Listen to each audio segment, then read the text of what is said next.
Electorally, 2023 was marginally better than the previous years. Comparatively better because the Congress, since the 2019 Lok Sabha elections, had not won a single state election. Towards the end of 2022, the Congress managed to win Himachal Pradesh.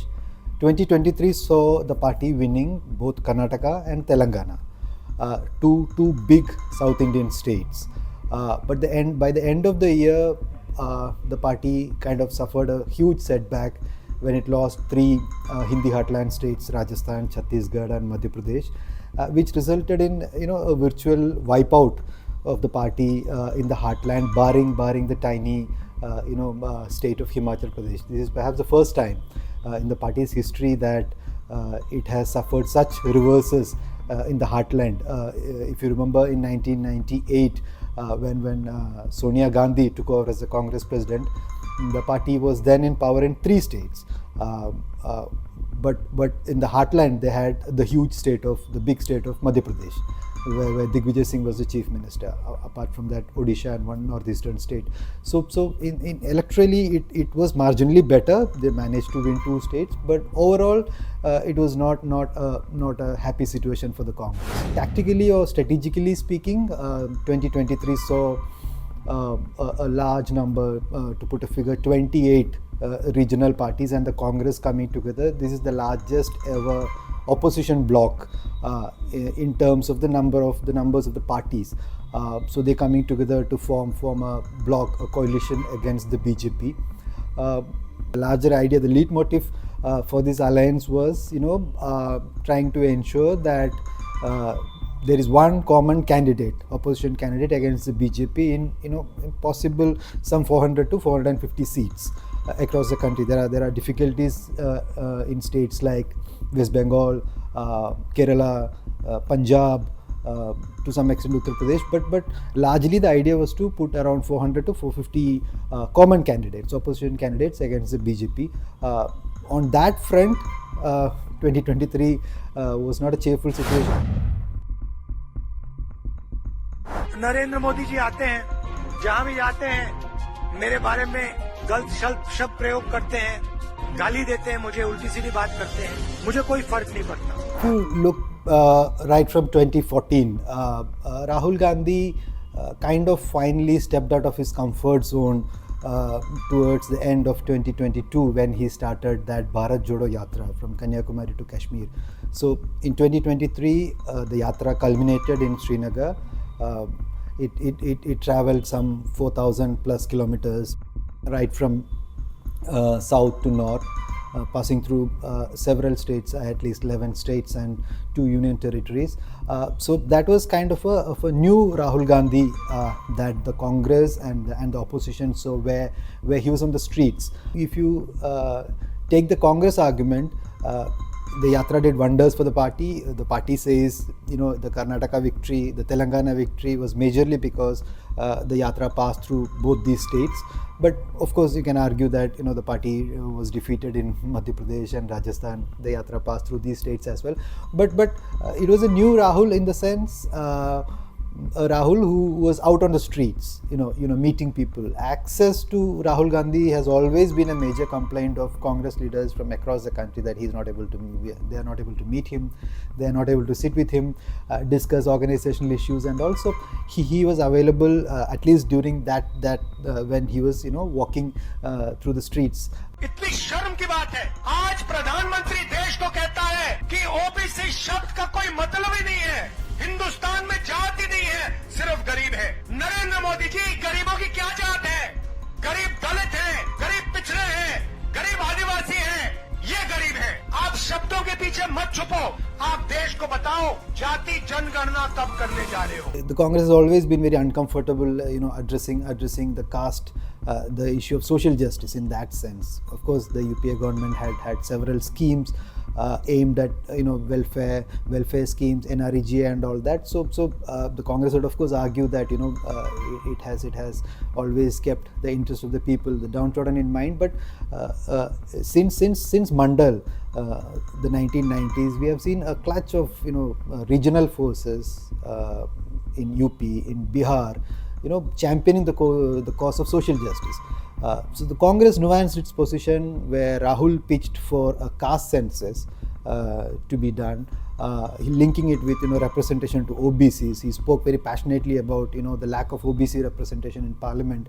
So he perhaps thought that was a good issue to counter the Hindutva narrative of the BJP. 2024 will tell us where he still believes caste census is an issue on which the Congress should put all its attention, focus, put all its energies to. The Congress has announced that he will go on yet another Yatra, this time linking it to livelihood issues like unemployment and price rise. It's natural since we are just Lok Sabha elections are just a few months away. So this will be called a Bharat Nyay Yatra, which he will start from Manipur on January 14 and will end in March in Mumbai. So it will traverse through 14 states, some 85 districts. What is interesting is that there are around 340 odd Lok Sabha seats in these 14 states, out of which the Congress could won just 14 last time. Almost 60% of the seats are with the BJP. So it's of course obvious. Obviously, it's the elections in mind. Senior Congress leaders tell us that this will be Rahul Gandhi's campaign for the Lok Sabha elections, which doesn't mean that he will not go out, address rallies and all, but he will be focusing mostly on his Yatra. So again, the year started with Rahul doing a Yatra on the road, and the year will begin again with Rahul doing the exact same thing, hoping that it will change the Congress's fortunes in the Lok Sabha elections. It is perhaps the most consequential year for the Congress in a long time, because these 10 years in opposition is the longest the Congress party has ever been in the opposition. When you look back from 1996 to 2004, the United Front government, and then the Vajpayee government. That was the 8 long years when Congress was out in the opposition. Then they made a comeback in 2004. So for 10 years out in the opposition, losing most of the state elections, in power in only 3 states, out of which only 1 state in North India and 2 states in South India. So the Congress is now in a very bad situation electorally. They can only hope to get better from here. Most of the Congress leaders tell us that the party can't go into an election making Modi, the Prime Minister Modi, or its opposition to Prime Minister Modi as a key electoral plank. It needs to have a narrative, a story. So what is the Congress story? Why would anybody vote for the Congress in 2024 just because the party feels that Prime Minister Modi is not on the right track? There are issues that the party keeps on raising about institutions, about the constitution. So the Congress at the end of the day need to have a very credible story. Now we saw in the Himachal, Karnataka elections, Telangana as the other states as well, where the Congress talking about guarantees.